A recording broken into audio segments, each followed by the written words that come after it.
Today I'm going to show you an unbelievably easy and delicious recipe for one of my favorite meats, chicken thighs.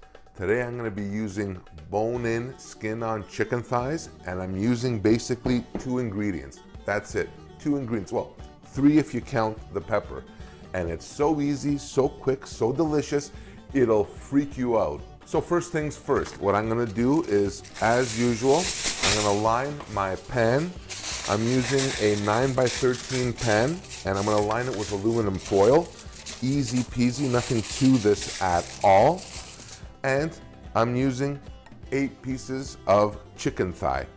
What you're going to do is start off with the skin side down to actually prepare them, and you don't even need a mixing bowl for this. It's that easy. All right, so to get us started, first things first, I'm using ballpark yellow mustard, the plain mustard. That's what I like. You can use, Grey Poupon, you can use, Dijon, use whatever it is you have on hand. And basically what you're gonna do is you're gonna put about a teaspoon or so on the bottom side of your chicken. Literally, that's all there is to this so far. Take your basting brush. I use a painter's brush because I don't like to mess around with those little things, so it gets the job done faster for me.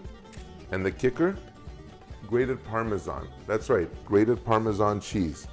And you're gonna put this on each chicken thigh, just about, again, a teaspoon on each chicken thigh. You don't need much, and the flavor goes a long way. And lastly, some pepper.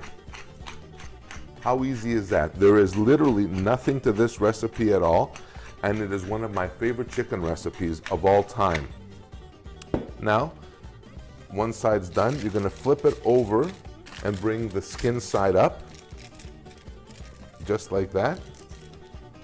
One thing I have to tell you, and I cannot stress this enough, believe me people, it is in between each step where you handle raw chicken or raw poultry of any kind, wash your hands with soap. Make sure you do not want to cross-contaminate anything with bacteria. So moving along to our next step of seasoning up the skin side.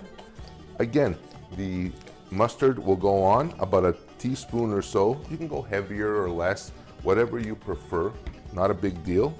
Again, our basting brush, and from there, next step is our grated Parmesan. You can actually use feta, you can use Asiago. I typically find that a sharper cheese will actually work better. To roast this off, we're gonna do 400 degrees or about 200 degrees Celsius for about an hour, give or take, on your oven, depending if you have convection or whatnot. So while this is baking off, I'm gonna do something useful like mow the lawn, maybe watch something grow.